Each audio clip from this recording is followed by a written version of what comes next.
দেশের ৭ জেলার ওপর দিয়ে সর্বোচ্চ ৬০ কিলোমিটার বেগে ঝড় ও বজ্রসহ বৃষ্টির সতর্কবার্তা দিয়েছে আবহাওয়া অফিস।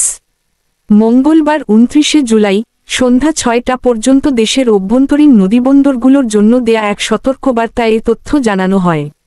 আবহাওয়াবিদ মো. তরিফুল নেওয়াজ কবিরের স্বাক্ষর করা বিজ্ঞপ্তিতে বলা হয়, খুলনা, বরিশাল, পটুয়াখালী, নোয়াখালী, কুমিল্লা, চট্টগ্রাম এবং কক্সবাজার জেলার ওপর দিয়ে দক্ষিণ অথবা দক্ষিণ পূর্ব দিক থেকে ঘণ্টায় ৪৫ থেকে ৬০ কিলোমিটার বেগে অস্থায়ীভাবে দমকা অথবা ঝড়ো হাওয়া বয়ে যেতে পারে। সেই সঙ্গে বৃষ্টি অথবা বজ্রসহ বৃষ্টি হতে পারে। তাই এসব এলাকার নদীবন্দরগুলোকে ১ নম্বর সতর্ক সংকেত দেখাতে বলা হয়েছে।